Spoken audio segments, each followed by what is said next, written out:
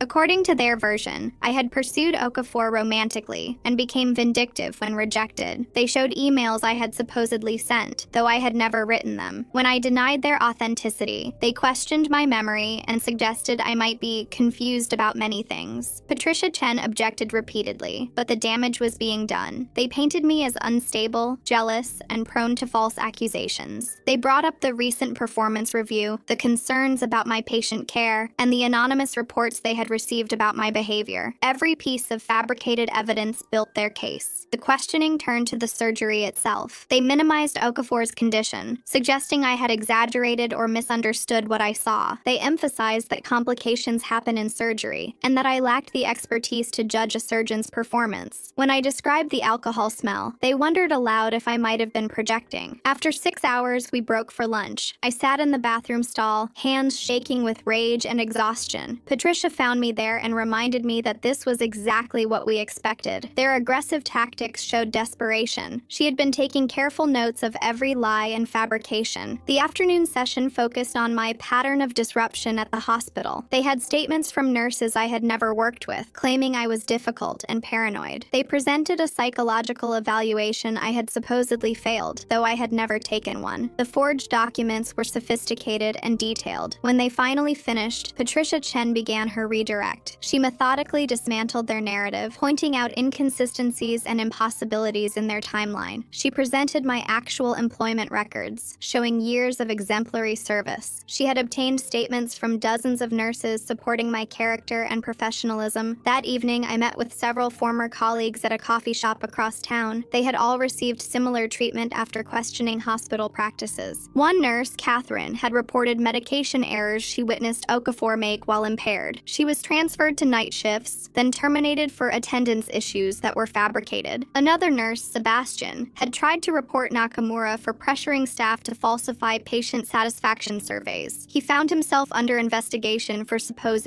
HIPAA violations. The charges were dropped eventually, but not before he lost his job and spent thousands on legal fees. The pattern was clear and devastating. We shared documentation and contact information, building an informal network of witnesses. Patricia Chen had been reaching out to many of them, constructing a broader case about the hospital's culture of intimidation. The lawsuit was growing beyond just one surgery gone wrong. My mother helped me apply for unemployment benefits and health insurance. The process was humiliating after years of steady employment. She also connected me with a therapist who specialized in workplace trauma. I resisted at first, but the sessions helped me process the anger and betrayal I felt. Meanwhile, the hospital's campaign against me continued. I received calls from recruiters who suddenly withdrew job opportunities after checking references. My professional social media accounts were flooded with anonymous negative comments. Someone had created fake profiles using my name and photo, posting inappropriate content. Tom from the emergency department met me secretly one evening. He brought copies of internal emails showing Nakamura directing HR to handle the situation aggressively. There were discussions about filing criminal charges against me for theft of hospital property, though I had taken nothing. They were exploring every avenue to destroy my credibility. He also revealed that Dr. Yamoto was struggling. She had been making medication errors, arriving late, and crying in supply closets. The pressure of maintaining the lie while working alongside Okafor was breaking her down. Several nurses had reported concerns about her mental state, but Nakamura protected her too. Patricia Chen's team filed additional motions as more evidence emerged. They sought to preserve electronic records before the hospital could delete them. They demanded access to security footage from multiple dates. They subpoenaed communication records between Nakamura and hospital board members. The hospital's legal team responded by accusing me of orchestrating a conspiracy to extort money. They claimed I had recruited other disgruntled employees to fabricate stories. They suggested my mother, as an attorney, had coached me on how to build a false case. The accusations were absurd, but required formal responses. My savings dwindled as weeks passed without income. I sold jewelry and electronics to cover rent. My mother offered to help financially, but I knew she had her own expenses. The stress affected my health. I lost weight, developed insomnia, and had constant headaches. One morning, I woke to find my car vandalized again. This time, someone had poured sugar in the gas tank. The repair would cost more than the car was worth. I started using public transportation, adding hours to my daily routine. Every setback felt calculated to break my resolve. Sarah called with disturbing news. The hospital had hired a private investigator to follow me. She had overheard Nakamura discussing it with HR. They were looking for anything to discredit me, following my movements, photographing who I met with, documenting my daily activities. I started noticing the same car in different locations. A man with a camera appeared wherever I went. I felt paranoid, but knew it wasn't imagination. Patricia Chen advised me to document everything but continue living normally. Let them waste resources following someone who had nothing to hide. The investigation expanded when Patricia's team discovered a pattern. Over 5 years, 12 nurses had filed formal complaints about Dr. Okafor's behavior or impairment. All 12 had left the hospital within months of reporting. Their files showed similar patterns of retaliation, fabricated performance issues, and forced resignations. 3 of those nurses had reported sexual harassment or assault. Their complaints had been buried, dismissed as misunderstandings or false accusations. 2 had signed non-disclosure agreements in exchange for small settlements. The 3rd had been threatened with lawsuits until she dropped her complaint. We tracked down 8 of the 12 nurses. Each told variations of the same story. They witnessed Okafor impaired, reported it, and faced systematic destruction of their careers. Nakamura had personally overseen the retaliation in most cases. The hospital's legal team had refined their tactics over years. The mother of the injured child, despite her legal expertise, faced her own challenges. The hospital tried to transfer her daughter to another facility, claiming they couldn't provide adequate care. She had to fight to keep her daughter at the hospital while waiting for a transplant. Every day brought new bureaucratic obstacles. Patricia Chen filed a motion to expand the lawsuit into a class action. The hospital's attorneys fought viciously against it, knowing it would open them to massive liability. The legal maneuvering consumed weeks of hearings and filings. Each side presented arguments about patterns of behavior versus isolated incidents. During this time, something unexpected happened. Dr. Patel reached out through my mother. He wanted to meet privately, but was terrified of retaliation. We arranged to meet at a park outside the city. He arrived looking haggard, constantly checking over his shoulder. He revealed that he had been documenting Okafor's impairment for 2 years. He had photos, videos, and detailed notes about incidents where he had to take over surgeries or correct dangerous orders. He had been building evidence, waiting for the right moment to act. My situation had given him hope, but he was scared. He had a family, medical school loans, and a visa tied to his employment. The hospital had made it clear that foreign doctors who caused problems would find their immigration status questioned. He wanted to help, but needed protection. Patricia Chen couldn't guarantee. Private investigators following a nurse who exposed a drunk surgeon. The hospital's spending more on cover-ups than they probably did on that failed surgery. We developed a system for him to share information anonymously. He would leave USB drives with encrypted files at predetermined locations. I would retrieve them and pass them to Patricia's team. The evidence he provided was damning, showing dozens of cases where Okafor's impairment had endangered patients. The stress on Yamamoto became visible to everyone. She lost weight dramatically. Her hands shook during procedures, and she snapped at colleagues. Nurses whispered about her deteriorating condition. Some sympathized, knowing she was trapped. Others resented her complicity in the cover-up. One night, she appeared at my apartment. She looked terrible, with dark circles under her eyes and trembling hands. She begged me to stop the lawsuit, claiming it would destroy Okafor and, by extension, her. She offered me money, promising to mortgage her house if necessary. I listened to her pleas without responding. She talked about loving Okafor despite his flaws, about trying to help him get better, about the pressure she felt to protect him. She admitted to the medication tampering during surgeries, justifying it as harm reduction. She was deep in denial about enabling his dangerous behavior. When she finally left, I added our interaction to my documentation. Patricia Chen found it significant that Yamamoto had admitted to the medication tampering. It showed consciousness of guilt and could be crucial evidence, but I felt sick watching another healthcare professional destroyed by this toxic system. The hospital board finally took notice as media outlets began investigating. While we had avoided publicity initially, the pattern of abuse was too significant to ignore. Reporters submitted freedom of information requests, interviewed former employees, and pieced together the story. Nakamura held emergency emergency meetings about controlling the narrative. New policies appeared weekly. Staff were forbidden from speaking to media without approval. Social media guidelines became restrictive. Anyone caught disparaging the hospital faced immediate termination. The atmosphere grew more oppressive as administrators tried to maintain control. Tom reported that morale had plummeted. Nurses were transferring to other hospitals in record numbers. Patient satisfaction scores dropped as stressed staff struggled to provide quality care. The toxic culture Nakamura had protected was destroying the hospital from within. My deposition continued over multiple sessions as new evidence emerged. Each time, the hospital's attorneys grew more aggressive. They attacked my character, my competence, and my motives. They presented new fabricated evidence, including psychiatric evaluations suggesting I had personality disorders. Patricia Chen countered each attack methodically. She had assembled a team of experts who testified about standard medical practices, appropriate responses to impaired physicians, and the hospital's deviation from accepted protocols. Their testimony supported everything I had reported. The financial pressure mounted. I moved to a smaller apartment, sold my furniture, and relied on food banks. My mother helped when she could, but I hated being dependent. The hospital's strategy seemed designed to exhaust my resources and force me to abandon the fight. Then Catherine, the nurse who had reported Okafor years earlier, provided a breakthrough. She had secretly recorded conversations with Nakamura during her termination process. The audio quality was poor, but Nakamura's voice was clear as she threatened Catherine and admitted protecting Okafor because of his revenue generation. Patricia's team authenticated the recordings through voice analysis. They filed them as evidence despite the hospital's objections about admissibility. Even if they couldn't be used in court, they provided leverage for negotiations. The hospital's position was weakening. More families came forward, parents whose children had suffered complications during Okafor's surgeries, adults who had experienced post-operative infections or injuries that seemed suspicious in retrospect. Not all were provable malpractice, but the pattern was undeniable. Dr. Patel's evidence revealed the worst cases. A patient who died from a preventable error when Okafor insisted on operating despite visible impairment. A teenager who suffered permanent nerve damage from a botched procedure. An elderly woman who experienced organ failure after Okafor prescribed contraindicated medications. Each case had been explained away as an unfortunate complication. Families had been told these things happen sometimes. The medical records had been carefully written to hide the true causes. Only someone with inside knowledge could connect the dots. The pressure finally broke Dr. Yamoto. She was found unconscious in an on-call room after overdosing on the same medications she had been giving Okafor. She survived but required intensive care. The incident couldn't be hidden from staff, though administrators tried to minimize it. Her sewer slide attempt shook even loyal employees. Nurses who had stayed silent began questioning their complicity. Some reached out to Patricia's team, offering to testify. The wall of silence Nakamura had built was cracking. During her recovery, Yamoto's parents flew in from across the country. They were horrified to learn about their daughter's involvement in the cover-up. They hired their own attorney and indicated she might cooperate with our case in exchange for immunity from prosecution. The hospital board called an emergency meeting. Several members had been unaware of the extent of Nakamura's protection of Okafor. They ordered an independent investigation, though Nakamura tried to control its scope. The investigator they hired had a reputation for thoroughness. Meanwhile, my professional life remained in limbo. Every job application resulted in rejection after reference checks. My nursing license was under review based on the hospital's complaints. I volunteered at free clinics to maintain my skills, but the uncertainty was crushing. Patricia Chen's team prepared for the next phase. They had enough evidence to proceed to trial, but the hospital would likely seek a settlement to avoid publicity. The question was whether the offer would include systemic changes or just financial compensation. I wanted more than money. I wanted Okafor's license revoked, Nakamura removed from her position, and policies implemented to protect future whistleblowers. Patricia warned me that settlements often included non-disclosure agreements that would silence me forever. The independent investigation interviewed dozens of current and former employees. Their preliminary findings supported our allegations. They found evidence of systematic retaliation, cover-ups of medical errors, and failure to address physician impairment. The hospital's liability was massive. Nakamura tried to control the damage by firing lower-level administrators, claiming they had failed to report problems. She positioned herself as a victim of poor communication, but the investigators weren't fooled. They traced decisions directly to her office. As winter approached, the legal proceedings intensified. Depositions continued with hospital board members members, department heads, and additional witnesses. Each revelation added to the mountain of evidence. The hospital's insurance company began pressuring for settlement. My support network grew stronger. The nurses who had suffered similar retaliation formed a support group. We met weekly to share experiences and encourage each other. Some had found new jobs and offered to help with references. Others were still fighting their own battles. The little girl at the center of the original incident remained on the transplant list. Her condition was stable but fragile. Her mother provided updates during our legal meetings. Every delay in justice meant more time this child spent waiting for a heart that might come too late. Patricia Chen presented the settlement demand. It included financial compensation for all affected nurses, funding for an independent monitor to oversee hospital practices, mandatory reporting of physician impairment, and whistleblower protections. Most importantly, it required the termination of both Okafor and Nakamura. The hospital's initial response was predictable. They offered a fraction of the financial demand and refused any admission of wrongdoing. They wouldn't agree to personnel changes or oversight. They wanted silence in exchange for money. We rejected their offer unanimously. The group of affected nurses stood united. We had lost careers, savings, and peace of mind. We wouldn't accept a deal that allowed the same patterns to continue. Patricia prepared for trial, knowing it would mean more months of uncertainty. Then Dr. Patel made a brave decision. He agreed to testify openly, despite the risks to his career and immigration status. His detailed documentation and first-hand accounts would be devastating to the hospital's defense. Other doctors began indicating they might follow his lead. The hospital's board faced a crisis. Their stock price dropped as news coverage increased. Major insurance companies threatened to cancel contracts. The state health department announced an investigation. The empire Nakamura had built on lies and intimidation was collapsing. In a last desperate move, Nakamura tried to frame me for stealing controlled substances. Security footage mysteriously appeared showing someone who looked like me accessing the medication room without authorization. The timestamp corresponded to a day I hadn't worked. Patricia's team quickly exposed the deception. The real footage from that day showed I was at a deposition downtown. The fabricated video was a crude attempt that insulted everyone's intelligence. It demonstrated the lengths Nakamura would go to protect herself. The state nursing board expedited their review of my license. With Patricia's help, I presented evidence of the hospital's retaliation. Yamoto showing up at Sarah's door like some midnight medication fairy, offering to mortgage her house while defending her drunk boyfriend. That's taking stand by your man to a whole new level of denial right there. The board members were appalled by the systematic harassment. They cleared me of all charges and opened their own investigation into the hospital's practices. As momentum shifted in our favor, more truth emerged. Okafor had been reported to the state medical board 3 times over 10 years. Each time, Nakamura had intervened, using hospital resources to defend him and discredit accusers. The pattern of protection went deeper than anyone realized. My financial situation reached a breaking point. I faced eviction despite my mother's help. The stress affected my physical health severely, but giving up wasn't an option. Too many people were counting on this case to create change. Then, an unexpected ally emerged. A wealthy philanthropist who had lost his wife to medical malpractice read about our case. He established a fund to support healthcare whistleblowers, providing grants to cover living expenses during legal battles. It was a lifeline when I needed it most. The hospital made a new settlement offer as trial approached. It included most of our demands, but still protected Nakamura. She would receive a generous severance package and keep her medical license. It was better, but not enough. We prepared for trial with renewed determination. Patricia's team organized the evidence meticulously. Witnesses were prepared to testify despite ongoing intimidation attempts. The truth would finally be heard in court. The weekend before trial was scheduled to begin, Yamoto reached out through her attorney. She was ready to tell the truth about everything, including details we didn't know. Her testimony would be the final piece needed to expose the full scope of corruption. She revealed that Nakamura had been taking kickbacks from pharmaceutical companies in exchange for promoting their substances. Okafor had been performing unnecessary surgeries to boost revenue. The fraud went beyond covering up impairment to active criminal conduct. Patricia Chen immediately notified law enforcement. What had started as a medical malpractice case was becoming a criminal investigation. Federal agents interviewed witnesses and seized records. The scope kept expanding as more evidence emerged. Faced with potential criminal charges, the hospital board finally acted decisively. They fired Nakamura without severance and reported Okafor to the state medical board. They agreed to all our settlement demands and added provisions we hadn't even requested. But but the victory felt incomplete as I sat in my empty apartment, surrounded by legal documents. My career was in ruins, my savings gone, my faith in healthcare shaken. Justice was coming, but at such a high personal cost. The other nurses in our group felt similarly conflicted. We had won, but what had we really gained? Some were too traumatized to return to nursing. Others struggled with guilt about not speaking up sooner. The psychological wounds would take years to heal. Still, there were glimmers of hope. Young nurses reached out, thanking us for creating change. Hospitals across the state began reviewing their whistleblower policies. Medical schools started teaching about the importance of reporting impaired colleagues. The little girl received her heart transplant 2 weeks before Christmas. Her mother sent photos of her recovery, smiling despite the surgical scars. She would live because we had fought for justice, even when it cost us everything. As I prepared for the final settlement conference, I reflected on the journey. The system had tried to crush me for telling the truth, but with support from unexpected allies and determination born from righteous anger, we had prevailed. The conference would determine specific amounts and implementation timelines. Monitors would oversee the hospital's compliance. New policies would protect future whistleblowers. It wasn't perfect justice, but it was progress. I looked at my nursing license, still valid despite everything they had tried. My career would recover eventually. The other nurses and I would heal and move forward. Most importantly, patients would be safer because we had refused to stay silent. Patricia Chen called with final details. The hospital wanted to settle before markets opened Monday. They would admit wrongdoing, implement all requested changes, and compensate everyone fairly. Nakamura faced criminal charges. Okafor would never practice medicine again. Tomorrow would bring resolution to this chapter of our lives. But tonight, I sat with my mother and the other nurses who had become like family. We had faced down a corrupt system and won. The cost was high, but the victory was real. The truth had finally prevailed. The settlement conference was scheduled for Monday morning. I spent the weekend organizing my documentation one final time, arranging every piece of evidence chronologically. My hands trembled as I sorted through photos of falsified schedules, handwritten notes documenting each incident of retaliation, and printed emails showing the systematic campaign against me. Sunday evening, Patricia Chen called to review final strategy. She explained that the hospital's board had authorized their legal team to settle at almost any cost. The criminal investigation had terrified them. Federal agents were still seizing records and interviewing staff. Board members who had been unaware of Nakamura's actions were scrambling to distance themselves. I barely slept that night. Every time I closed my eyes, I saw that little girl's blood pooling on the operating room floor. I thought about all the other patients Dr. Okafor had endangered while administrators protected him. The weight of what we had uncovered pressed down on me. Monday morning arrived gray and cold. I dressed in my only remaining professional outfit, the others having been sold to cover rent. My mother picked me up early, and we drove to the law firm in silence. She reached over and squeezed my hand as we pulled into the parking garage. The conference room was already crowded when we arrived. Patricia Chen's team occupied one side of the massive table. The hospital's attorneys filled the other side, along with several board members I recognized. Notably absent were Nakamura and Okafor, both now facing their own legal battles. The lead hospital attorney began by reading a prepared statement. The board acknowledged systemic failures in addressing physician impairment and protecting whistleblowers. They accepted responsibility for the retaliation I and others had faced. The words sounded hollow after everything they had put us through. Patricia Chen responded with our demands. Every nurse who had been forced out after reporting concerns would receive full compensation for lost wages, damaged careers, and emotional distress. The hospital would fund an independent oversight committee for 5 years. Mandatory reporting protocols would be implemented immediately. Most importantly, they would establish a substantial fund for the little girl's ongoing medical care. The negotiations stretched through the morning. They haggled over amounts, timelines, and specific policy language. I sat quietly, letting Patricia handle the details. Several times, board members glanced at me with what looked like shame. They had finally understood the human cost of their willful blindness. During a break, I stepped outside for air. In the hallway, I encountered one of the hospital's attorneys, a woman who had aggressively questioned me during depositions. She approached hesitantly, then handed me an envelope. Inside was a personal check and a handwritten note apologizing for her role in attacking my credibility. She walked away before I could respond. Back in the conference room, they presented the final settlement terms. The compensation exceeded our original demands. The oversight provisions were stronger than we had hoped. They agreed to notify all patients who had been operated on by Okafor while impaired, opening themselves to additional lawsuits. It was complete capitulation speculation, but one board member insisted on adding a provision. He wanted me to sign a non-disclosure agreement, preventing me from discussing the case publicly. Patricia Chen immediately objected, but I considered it. Part of me wanted to put this behind me forever. Another part knew that silence had enabled this tragedy. After heated discussion, we reached a compromise. I would agree not to seek media attention or write about the case for profit. However, I could speak freely in professional settings about the importance of reporting impaired physicians. I could testify if other nurses faced similar retaliation. The truth would not be silenced entirely. The signing took another hour. Each document required multiple signatures and notarizations. My hand cramped from writing my name repeatedly. With each signature, I felt a mixture of relief and exhaustion. We had won, but the victory felt hollow compared to what we had lost. As we prepared to leave, the board chairman approached me directly. He was an elderly man who had served on the board for 20 years. His voice shook as he apologized personally for failing in his oversight duties. He promised that the hospital would truly change, that my sacrifice would protect future patients. Patricia Chen warned me that the settlement funds would take several weeks to process. In the meantime, she had arranged for an advance to cover my immediate needs. The check she handed me was more money than I had ever seen, yet it felt like poor compensation for my destroyed career. That afternoon, I met with the other nurses from our support group. We gathered at Catherine's apartment to share the news. Everyone would receive compensation, though amounts varied based on individual circumstances. More importantly, the systemic changes we had fought for would be implemented, but the mood was subdued. Sebastian talked about how he still had nightmares about his termination. Another nurse, Maria, had decided to leave healthcare entirely, too traumatized to return. I'm wondering how many nurses across the country face this same financial pressure when they try to report problems. Does this kind of support fund exist anywhere else? We had won the battle, but the war had left us all scarred. Catherine opened a bottle of wine, and we toasted to our perseverance. We had stood up to a corrupt system and won. Yet as I looked around the room at these brave colleagues, I saw the toll it had taken. Careers derailed, faith shattered, lives upended. Justice had come at an enormous price. The next few days brought a flurry of activity. The hospital announced Nakamura's termination and criminal charges in a carefully worded press release. They emphasized their commitment to patient safety and thanked employees who had come forward. They didn't mention the years of cover-ups or the lives destroyed. Dr. Okafor's medical license was formally revoked by the state board. The decision detailed multiple instances of practicing while impaired, sexual harassment, and patient endangerment. He faced criminal charges for the unnecessary surgeries Dr. Yamoto had revealed. His fall from grace was complete and deserved. Yamoto herself entered a plea agreement with prosecutors. In exchange for her testimony against Nakamura and Okafor, she received probation and mandatory counseling. Her medical license was suspended for 2 years. She would have to prove her rehabilitation before practicing again. I received a call from the mother whose daughter had needed the heart transplant. She thanked me for my courage in speaking up, even when it cost me everything. Her daughter was recovering well from the transplant surgery. She invited me to visit when the girl was stronger. I promised I would. The independent oversight committee began work immediately. They interviewed current staff, reviewed policies, and implemented new reporting systems. Tom, who had secretly supported me, was appointed as a staff liaison. He called to update me on the changes taking place. Several hospitals in the area reached out to Patricia Chen's firm, wanting to proactively address their own reporting systems. They had seen what happened when problems were ignored and wanted to avoid similar lawsuits. Our case was creating ripple effects throughout the healthcare community. My mother helped me look for new employment. My nursing license was clear, and the settlement had provided financial stability, but I wasn't ready to return to bedside nursing. The trauma was too fresh. Instead, I began exploring positions in healthcare advocacy and patient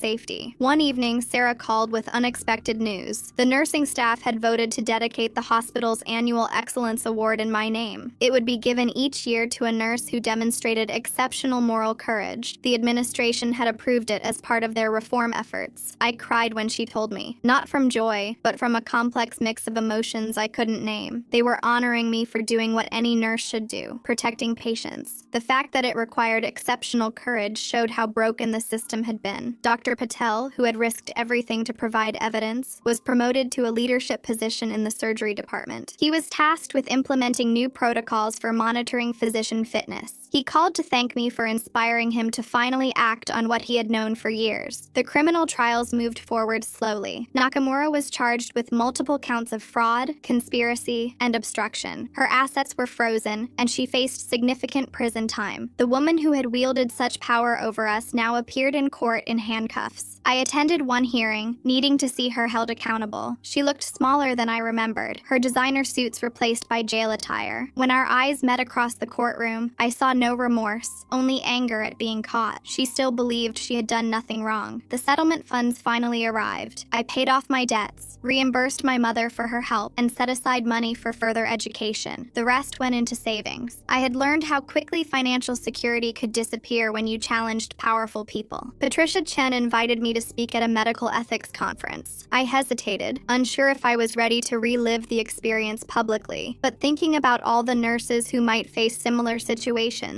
I agreed. My story could help others find the courage to speak up. The conference was held at a university medical center. I stood before an audience of healthcare professionals and students, my voice shaky at first. But as I told my story, I found strength in the truth. I explained how fear of retaliation silences healthcare workers, endangering patients. Afterward, dozens of attendees approached me. Some shared their own stories of witnessing impaired colleagues or facing retaliation. Others thanked me for giving them a framework for addressing such situations. A medical student said my talk had changed her perspective on professional obligations. I began receiving invitations to speak at other institutions. Nursing schools wanted me to address their students about ethical obligations. Hospitals asked me to help develop their whistleblower policies. Without planning it, I had found a new career path in patient advocacy. The little girl who had nearly died on that operating table turned 13. Her mother sent me a photo from her birthday party. She was laughing, surrounded by friends, her surgical scars hidden beneath a bright sweater. She was alive because one nurse had refused to stay silent. 6 months after the settlement, I returned to the hospital for the first Excellence Award ceremony. Walking through those familiar hallways was harder than I expected. Memories flooded back of the intimidation, the isolation, the systematic destruction of my career. But I also saw changes. New posters outlined reporting procedures for safety concerns. Staff members who had once avoided me now approached with respect. The toxic culture Nakamura had fostered was slowly being replaced by one that valued transparency. The ceremony was held in the auditorium where Nakamura had once held her threatening all-staff meetings. Now, the new chief medical officer spoke about the importance of moral courage in healthcare. When they announced the award in my name, the entire room stood and applauded. The first recipient was a young nurse who had reported medication errors despite pressure to stay quiet. She had learned from our case that speaking up was not only right, but now protected. As I handed her the award, I saw my own journey reflected in her brave actions. That night, I had dinner with my mother and the nurses who had become my chosen family. We had all found different paths forward. Some had returned to nursing at other hospitals. Others had moved into healthcare administration or education. We had survived and even thrived despite everything. As I drove home, I passed the apartment where I had lived during the worst of the retaliation. New tenants occupied it now, unaware of the desperate nights I had spent there surrounded by legal documents. I had moved on, but the memories remained. My new position as a patient safety consultant kept me busy. I traveled to hospitals across the region, helping them develop better reporting systems. Each institution had its own culture, but I recognized the same patterns of fear and silence that had enabled tragedy at my hospital. During one consultation, I encountered a nurse who reminded me of myself years earlier. She had witnessed something wrong but was afraid to report it. I spent hours with her, sharing my experience and explaining the protections now in place. When she finally filed her report, I felt a sense of purpose I hadn't experienced since leaving bedside nursing. The criminal trials concluded with mixed results. Nakamura was convicted on several charges and sentenced to 5 years in prison. It seemed insufficient for the harm she had caused, but it sent a clear message to other administrators who might protect dangerous physicians. Okafor pleaded guilty to avoid a longer sentence. He received 3 years and would never practice medicine again. During his sentencing, families of patients he had harmed gave impact statements. Their pain was evident, but so was their relief that he could no longer hurt others. Dr. Yamoto completed her probation and counseling. She reached out once, sending a letter apologizing for her role in enabling Okafor. She was working at a rehabilitation rehabilitation center, trying to rebuild her life and career. I didn't respond, but I hoped she had truly learned from her choices. A year after the settlement, the Oversight Committee released its first report. The hospital had made significant progress in creating a culture of safety. Reporting of concerns had increased dramatically. Several impaired physicians had been identified and helped before they could harm patients. The report specifically credited the courage of nurses who had risked everything to expose the truth. It acknowledged that real change only came after whistleblowers forced accountability. The hospital was becoming what it should have been all along, a place where patient safety came first. I continued speaking at conferences and consulting with hospitals. My story had become part of a larger movement to protect healthcare whistleblowers. Laws were being strengthened, policies improved, and cultures slowly changing. Progress was incremental but real. Sometimes late at night, I wondered what would have happened if I had stayed silent that day in the operating room. How many more patients would Okafor have harmed? How many more nurses would have been driven out for speaking up? My conscience knew I had made the only possible choice. The financial settlement had provided security, but the real reward was seeing systemic change. Every new policy protecting whistleblowers, every nurse who felt safe reporting concerns, every patient saved from a preventable error validated our sacrifice. My relationship with my mother had grown stronger through the ordeal. From crushed careers to consultant fees, that's quite the career pivot for our whistleblowing hero, turning trauma into speaking tours while Nakamura trades power suits for prison jumpsuits. She had been my anchor when everything else was falling apart. Now, we met weekly for dinner, no longer needing to discuss legal strategies or financial worries. We could simply enjoy each other's company. The nurses from our support group remained close. We celebrated each other's victories and provided comfort during setbacks. Catherine had become a nursing instructor, teaching ethics to the next generation. Sebastian had founded a nonprofit supporting healthcare whistleblowers. We had all found meaning in our trauma. 2 years after that fateful surgery, I received an unexpected message. The little girl, now a thriving teenager, wanted to meet me. Her mother arranged for us to have lunch. I was nervous, unsure what to say to the child whose near death had changed so many lives. She was vibrant and full of life, showing no signs of her ordeal except for the scar hidden beneath her shirt. She thanked me for saving her life, though I tried to explain that many people had played a role. She insisted that my willingness to speak up had made the difference. As we talked, she revealed her own plans to become a doctor. She wanted to be the kind of physician who would never operate impaired, who would speak up when she saw wrongdoing. My actions had inspired her career choice. It was a profound moment of coming full circle. The hospital where everything had happened continued to transform. New leadership had embraced transparency and accountability. They regularly invited me to speak to their staff about the importance of reporting concerns. The place that had once tried to destroy me now held me up as an example. I never returned to bedside nursing. The trauma ran too deep, and my new path felt more impactful. Through consulting and advocacy, I could affect change at multiple institutions. I could prevent other nurses from facing what I had endured. My life had found a new rhythm. Days filled with meaningful work, evenings with friends who understood my journey, weekends volunteering at free clinics where I could still use my nursing skills. It wasn't the life I had planned, but it had purpose and meaning. The Excellence Award in my name continued annually. Each recipient reminded me why the fight had been worthwhile. Young nurses who refused to compromise patient safety, who spoke truth to power despite the risks. They gave me hope for healthcare's future. Sometimes I encountered former colleagues who had stayed silent during my ordeal. Some apologized for their cowardice. Others still avoided eye contact. I held no grudges. Fear is powerful, and not everyone can overcome it. I was just grateful that when the moment came, I had found the courage to act. The ripple effects of our case continued spreading. Other states strengthened their whistleblower protections. Medical schools added curriculum on reporting impaired colleagues. Healthcare systems invested in creating safer reporting cultures. Change was slow, but undeniable. On quiet evenings, I often thought about Dr. Okafor's victims, not just the little girl who survived, but all the patients harmed over the years while administrators looked away. Their suffering had finally led to justice and reform. Their pain had not been in vain. My apartment now was modest but comfortable, decorated with thank you notes from nurses I had helped and photos from speaking engagements. It represented a life rebuilt from ruins, different from what I had imagined, but authentic and meaningful. The settlement money remained largely untouched, a safety net I hoped never to need again. Financial security couldn't erase the memories of selling possessions to survive, but it provided peace of mind. I could continue advocacy work without worrying about income. Patricia Chen and I stayed in contact contact. She had used our case to build a practice focused on protecting healthcare whistleblowers. She called occasionally with updates on new cases, always reminding me that my courage had paved the way for others to seek justice. The hospital's transformation became a model for others. They published their journey from corruption to accountability, acknowledging the painful catalyst that forced change. Administrators from other institutions visited to learn from their mistakes and successes. I found unexpected joy in mentoring young nurses who reached out after hearing my story. They faced ethical dilemmas in their own practice and needed guidance. I helped them navigate reporting systems, understand their rights, and find the courage to do what was right. My physical health had recovered from the stress of the ordeal. Regular exercise and therapy had helped heal both body and mind. The nightmares had faded, replaced by a sense of accomplishment and purpose. I had survived something that could have destroyed me. 3 years after the settlement, the Oversight Committee released its final report. The hospital had successfully transformed its culture. Patient safety metrics had improved dramatically. Staff satisfaction scores were at record highs. The toxic environment that had enabled tragedy was gone. The committee specifically noted that sustainable change had only been possible because whistleblowers had forced accountability. They recommended that all healthcare institutions proactively create safe reporting systems rather than wait for a crisis. Our suffering had become a cautionary tale. I continued traveling and speaking, but now from a place of strength rather than trauma. My message had evolved from a warning about retaliation to a hopeful vision of healthcare systems that valued transparency and patient safety above profits and reputations. The young nurse who had received the first Excellence Award in my name reached out. She had advanced to a leadership position and was implementing innovative safety protocols. She credited my story with giving her the courage to always put patients first. The legacy was continuing. Life had settled into a fulfilling routine. Morning consultations with hospitals seeking to improve their cultures, afternoons writing policy recommendations and safety protocols, evenings with friends who had become family through shared struggle, weekends volunteering and mentoring. The anger that had once consumed me had transformed into determination to prevent others from suffering as we had. Every policy changed, every nurse empowered to speak up, every patient protected from preventable harm honored our sacrifice. My mother remained my strongest supporter. She had watched her daughter nearly destroyed for doing the right thing, then rebuilt into someone stronger. Our weekly dinners were celebrations of survival and resilience. She was proud of who I had become through the fire. I occasionally wondered about the path not taken, the quiet nursing career I might have had if I had stayed silent. But regret was pointless. That little girl was alive because I spoke up. Countless other patients were safer because we had exposed the truth. The price had been high, but the value was immeasurable. My new life had meaning beyond what I could have imagined in those dark days of retaliation. I had found purpose in my pain, transformation in my trauma. The system that tried to silence me had instead amplified my voice across the healthcare community. As I prepared for another speaking engagement, I looked at my nursing license one final time before packing it away. It represented a career I no longer practiced, but values I still upheld. First, do no harm. Protect those who cannot protect themselves. Speak truth even when power threatens silence. The audience that night was filled with nursing students, young faces eager to begin their careers. I told them my story not to frighten them, but to prepare them. Healthcare needs nurses brave enough to challenge wrongdoing, strong enough to withstand retaliation, and committed enough to persist until justice prevails. Their questions showed they understood. They wanted to know how to recognize impairment, how to report safely, how to support colleagues who spoke up. They were entering healthcare with eyes open to both its nobility and its potential for corruption. They would be better guardians of patient safety because of what we had endured. Walking to my car after the talk, I felt the satisfaction of work well done. Another group of future nurses equipped to protect patients. Another institution examining its culture. Another step toward the healthcare system patients deserved. My phone buzzed with a message from Sarah. The hospital was dedicating a new patient safety center in honor of all the nurses who had risked their careers to expose the truth. They wanted us all to attend the opening. It was another sign of how far we had come from those days of intimidation and silence. I drove home through the city where my life had been shattered and rebuilt, past the hospital where I had once worked, now transformed, past the courthouse where justice had finally prevailed, past the small apartment where I had nearly given up hope. Each landmark told part of the story. Tomorrow would bring new challenges, new institutions to help transform, new nurses to mentor. But tonight, I simply felt grateful. Grateful for the strength to speak up. Grateful for the allies who had supported me, grateful for the opportunity to turn trauma into positive change. The little girl whose blood had pooled on that operating room floor was now a healthy teenager planning her own medical career. Dangerous physicians could no longer practice with impunity. Nurses felt safer reporting concerns. Administrators understood the cost of prioritizing profits over patients. We had changed things. My life was nothing like I had planned, but it was everything it needed to be. I had found purpose in advocacy, family and fellow survivors, and meaning in the struggle. The nurse who had walked into that operating room years ago would barely recognize who I had become. As I entered my apartment, I saw the framed photo the girl's mother had sent from her daughter's recent birthday. A vibrant teenager laughing with friends, alive because one nurse had refused to be silent. It was worth everything we had sacrificed. I prepared for bed, knowing tomorrow would bring new opportunities to protect patients and empower healthcare workers. The fight for transparency and accountability in healthcare would continue. But tonight, I could rest knowing we had made a difference. The truth had indeed prevailed, not through dramatic revelations or sudden justice, but through the grinding work of legal battles, policy changes, and cultural transformation. We had torn down a corrupt system and helped build something better in its place. My story had become part of a larger narrative about healthcare accountability, not a tale of individual heroism, but of collective courage in the face of institutional intimidation. We had proven that ordinary nurses could challenge powerful systems and win. Sleep came easier now than in those fearful nights during the retaliation. No more checking door cameras or varying routes home. No more anonymous threats or manufactured evidence. Just the peace of knowing I had done what was right, whatever the cost. The morning would bring new challenges and opportunities, but I would face them with the strength gained from surviving the worst. I had been tested in ways I never imagined and emerged not unscathed but unbroken. My journey from bedside nurse to patient advocate had been painful but necessary. Every speaking engagement, every policy consultation, every mentoring session honored those who had suffered in silence. Their voices now spoke through mine. The Excellence Award in my name would continue recognizing nurses who showed moral courage. The oversight policies would keep protecting patients. The cultural changes would persist beyond any individual. We had created lasting change from temporary suffering. I closed my eyes, grateful for how far we had come. The little girl had her new heart and her whole life ahead. The dangerous doctor could never harm another patient. The corrupt administrator faced justice. And I had found purpose in the ruins of my nursing career. Tomorrow would bring its own challenges, but tonight there was peace. The peace of battles won, justice served, and patients protected. The peace of knowing that speaking truth to power, however costly, had been the right choice. The peace of a life rebuilt with purpose and meaning. I know y'all don't mess with the commentary, but I like interacting with you guys in the story. I hope you have a wonderful day, and I'll see you in the next.